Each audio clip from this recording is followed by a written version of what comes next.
again, I'll shoot you myself. Eddie Murphy, Beverly Hills Cop.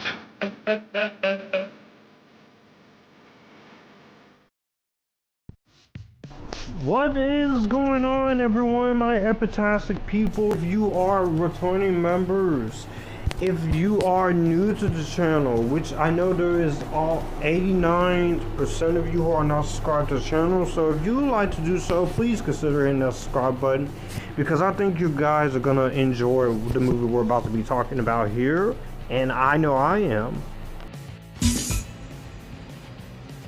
How you doing?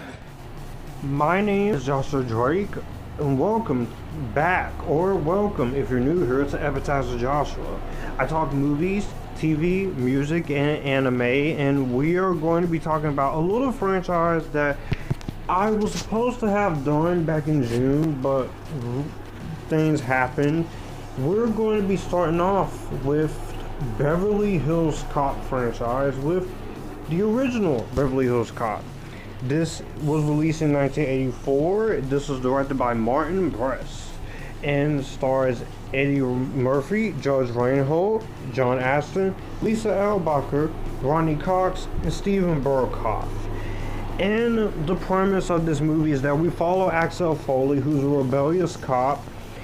He follows the killing leads to Beverly Hills, California, after his childhood friend is murdered while visiting Detroit, under the suspicions of a vacation. He checks in with his old friend Jenny Summers and starts to believe that her boss, art dealer Victor Maitland, might somehow be involved in the murder. However, Lieutenant Bogomil of the Beverly Hills Police Department doesn't trust Foley and hinders in search of his evidence. That's the premise of this great 80s classic. Beverly Hills Cop is one of the best movies of the 80s for a reason, and it's one of the best movies of its kind, and one of the best comedies. This was back then in the 80s when comedy didn't give a shit about offending people. It was able to take risks, it was able to make jokes that people didn't like, compared to now where we are so desensitized that some people, we can't even joke about half of the things anymore without people getting pissed off. But this is still as funny as it first was when I first saw it. I first saw this many years ago, and honestly I had a really good time watching this. And this was the movie that put Eddie Murphy on the map, and this was one of Eddie's long career-defining moments as Axel Foley. I've always loved Eddie Murphy as an actor and stuff, but this just showed me a different side of him. But getting into so many things that I really like about the original Beverly Hills Cop, because there's very few negatives here. I will say again, this movie works very well due to two things. It's entertaining and simple story in the direction of Martin Brest. I don't know what happens to him after this. I know he did Glee, but I will say for the direction and the story is very simple.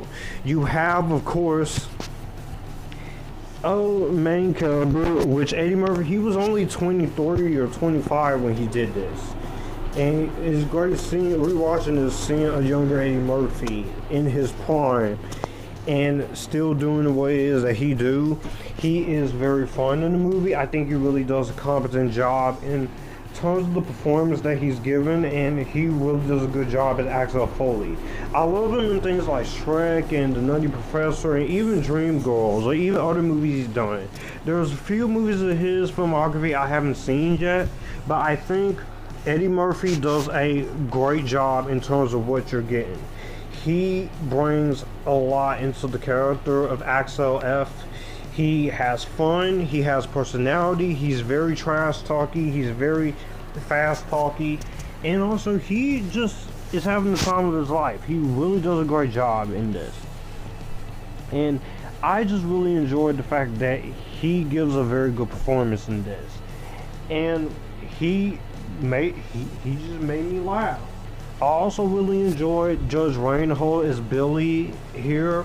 He's very good here, and of course he and Taggart, played by, of course, the iconic actor who plays him, which I know his name.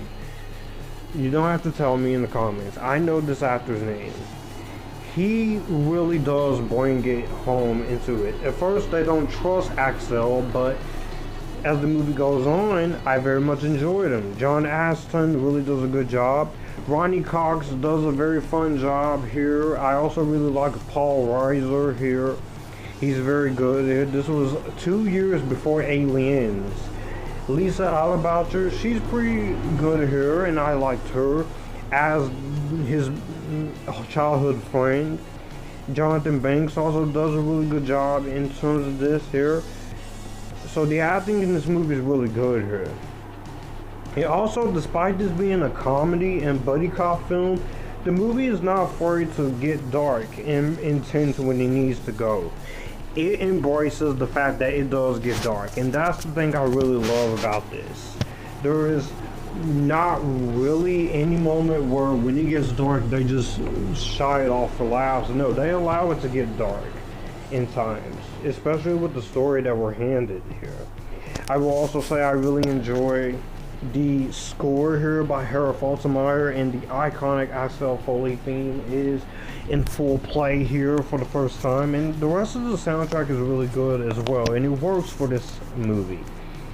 And it just shows that this is a comedy here that, of its genre and of its decade, it just embraces what it is. That's the thing I love about this. Comedy is meant to offend people. Again, accept it, sensitive people who can't take a joke. And it just makes me appreciate this movie more on my rewatch, because without this and Lethal Weapon, we wouldn't have the Bad Boys franchise. Because you really have to give it up to Eddie Murphy and these Beverly Hills Cop movies that paved the way for Mel Gibson and Danny Glover, and also Martin Lawrence and Will Smith. So you definitely getting exactly what you asked for her. Action is also really well done too. I really enjoy the action in this, and it just has fun. They just have a fun time with this. I sit here, and for a December movie, this movie was a big hit. 234 million against a 13 million bucks. And the fact that this is a comedy, this never happens a lot between this and Bridesmaids, but this got nominated for an Academy Award for Best Original Screenplay. And just for inflation, since 1977, this movie overall is a total of $730 million in 2024. So there's a reason why this movie has a lasting legacy and a lasting impression.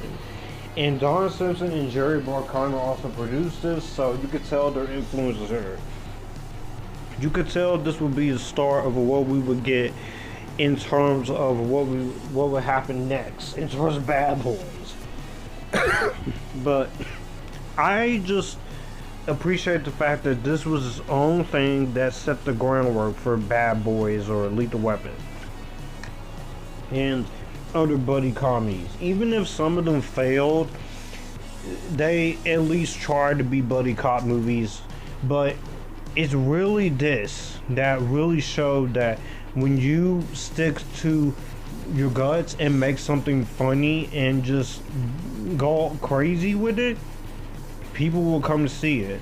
I also really enjoyed the villain here by Steven Berkoff. I've seen him in things, especially the David Fincher American version of The Girl with the Dragon Tattoo, but I will say I really like what he's able to do in this. I will say he does have his moments, and he has a lot of a good villain screen presence here. And just again, Eddie Murphy, Judge Reinhold, and John Aston, they make this worth it. I definitely really enjoyed them, and they all really have fun in terms of what they were doing. You could tell they have fun here. If you're expecting me to complain about anything, I don't know what to tell you, because I ain't got no complaints with this movie. there's not really much I can criticize. It's just a fun little 80s buddy cop action movie with good old Eddie Murphy. So you're not getting any negatives out of me, because I try to reach for some and I just don't really have any. I guess the one negative that some people will have is that some jokes will not work for a lot of people, but that's my only issue when it comes to for some audiences. But in conclusion, Beverly Hills Cop is a great overall movie. It's fun, it's entertaining, it's a badass R-rated action film, and it knows what it is. It doesn't try to be something that it's not. I love Eddie Murphy, I love the performances, I love the characters, and I just really enjoy the overall film. And it set the groundwork, so if you haven't seen this original classic, I'd recommend it. So I would definitely recommend seeing this, and overall it's worth the shot. If you have not seen it, what are you doing? This movie is a classic. Go see it. It's one of Eddie Murphy's best. Well, that's going to do it for the video that you just watched. If you want to see more, my channel icon is up here. If you want to see more content from me, all my social medias are right here in this end card. I will also leave a playlist and a video here for you to see what the channel is about. As always, acknowledge me, stay epictastic, join the Epictasticness, and you guys keep it cool.